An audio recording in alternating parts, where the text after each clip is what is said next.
Inconnu. Inconnu. Offenderman, Offendy, le cavalier blanc, Faux Roméo, le monstre aux roses, Sweetheart. Inconnu. Physiquement et mentalement, il se rapproche d'un humain d'une vingtaine d'années, même s'il a beaucoup plus. Inconnu, même s'il se vante d'être un mec. Inconnu. Monstre à forme humanoïde. Sa magie est liée aux roses. Il en possède un stock illimité de toutes les tailles et de toutes les couleurs, afin de se défendre ou d'attaquer. Il est capable d'envoûter les gens par le parfum de ses roses ou de créer des armes épineuses. Il est connu pour laisser un sillage de pétales rouges sur son passage. Contrairement à son frère Slender, aucun humain est malade en sa présence car il ne dégage pas de radiation, mais il a également la capacité de se téléporter sur de courtes distances. Dorman est bien différent de son frère, dans le sens où il possède des sentiments et est ainsi plus humain. Adepte de l'urbanisme, il rôde souvent dans les ruelles ou, du moins, proche des villes. Se fondre dans la masse peut être une tâche ardue, mais il arrive à la grande majorité du temps. Une véritable âme de délinquant pervers l'habite, toujours prêt à se jouer des humains en explosant boîtes aux lettres, en incendiant des voitures ou des poubelles, en taguant les murs, voire même en l'exhibitionniste dans les rues. Il est réputé pour détester et mépriser les femmes humaines depuis que l'une d'entre elles a osé jouer avec son cœur amoureux. Enfin d'assouvir sa vengeance, son âme séductrice n'hésite pas à aller vers cette populace féminine pour les contribuer, pour mieux les tuer par la suite. Draguer, sa plus grande arme est la timidité qui le prend lorsqu'il s'approche des humains. L'angoisse que celles-ci découvrent son visage avant l'heure de leur mort, le poussant à le cacher avec le plus de soin possible. Le plus souvent, seul son menton et peut-être sa bouche sont visibles. Comme les humains, il fume d'ailleurs. Autre point important, c'est un grand amateur de violon et de piano. Il possède les deux et sait très bien en jouer, parfois en même temps.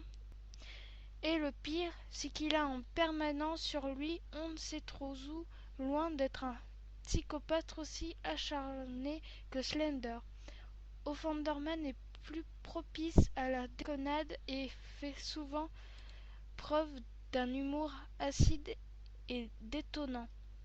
Mieux vaut avoir les tripes bien accrochées quand il se met à parler sexe et sang, car pour lui il n'y a aucun tabou et l'obscénité se cultive.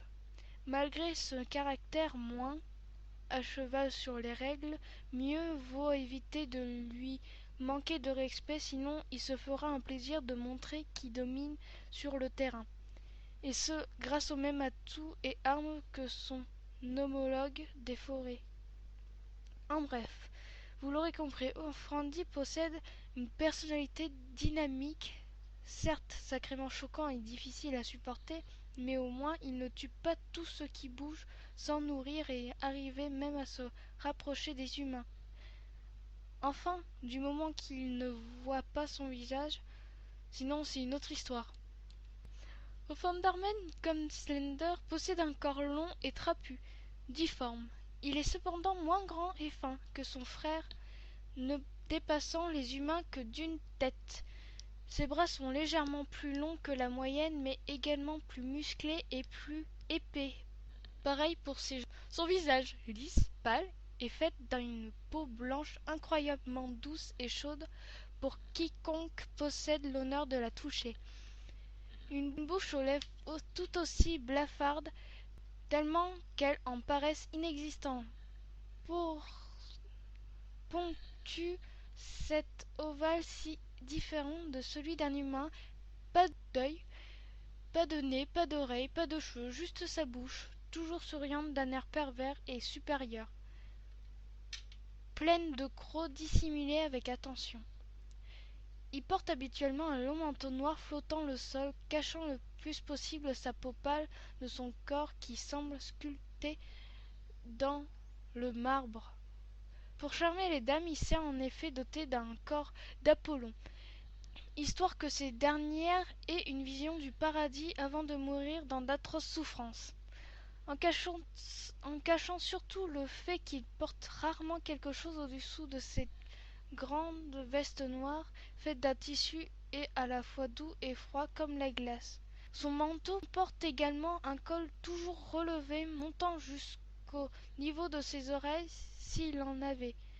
Accompagné de son indésirable chapeau, il est très difficile quand, dans l'ombre qui distinguait le trait de son visage au-delà de sa bouche, à peine parvient-on à distinguer que quelque chose cloche parce que son nez ne semble pas exister.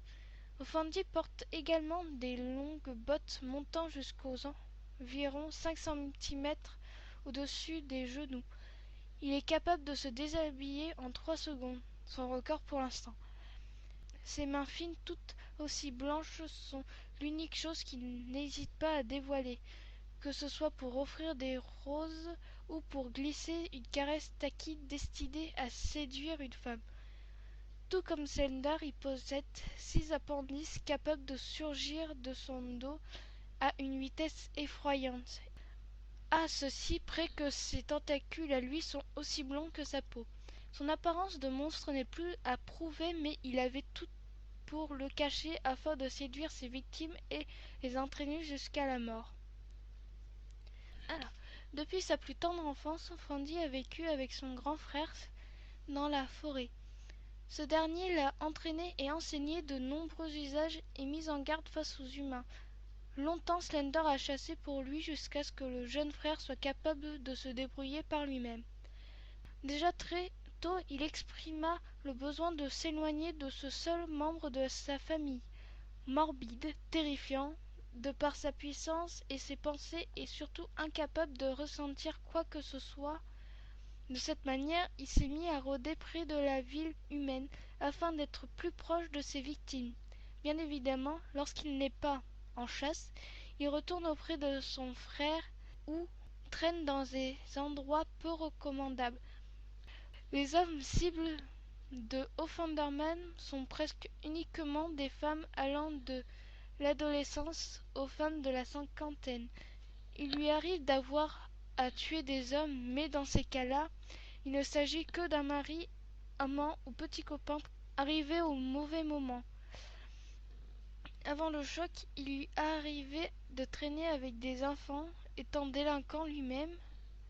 Il leur apprenait ses bonnes manières, comme par exemple brûler des voitures, taguer des murs, mettre des pétards dans les boîtes aux lettres.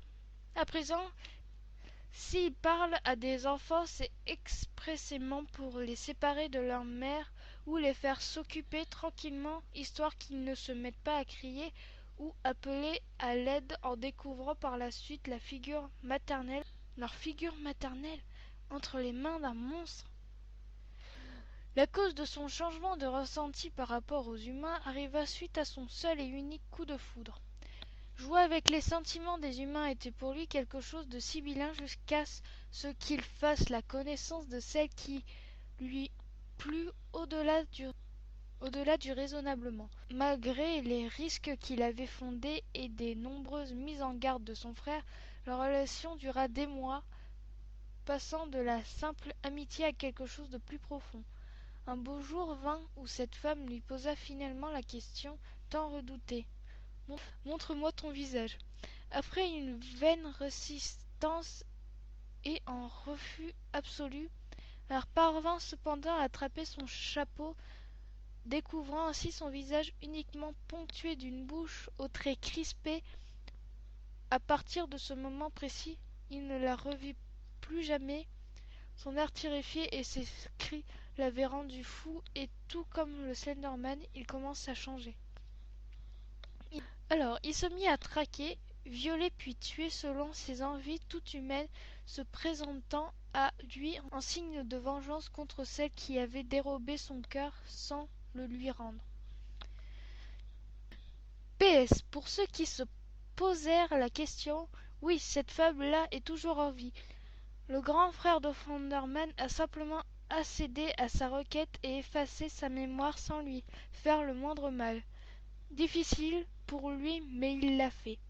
Peu à peu, un mode opératoire s'est mis à rythmer la vie de l'entité.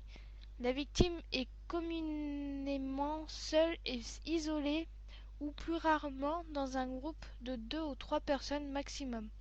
Thunderman va aller à la rencontre de sa victime et lui proposer une rose accompagnée, si il est de bonne humeur, de quelques compliments. Si la rose est acceptée indépendamment la compréhension de sa signification, la personne se fera enlever, violer puis tuer. Le laps de temps entre l'acceptation de la rose et l'enlèvement peut être long mais n'excède pas les 3 jours. Durant ce temps, la victime peut ressentir quelques symptômes étranges comme de la fièvre et une grande fatigue la poussant à dormir énormément. Durant le sommeil, de nombreux cauchemars, le plus souvent érotiques et dont il sera la vedette, vont hanter la victime. Mais il peut également s'agir de rêves mettant en scène la mort de la victime qui ressent alors pleinement sa mort tout en restant encore en vie.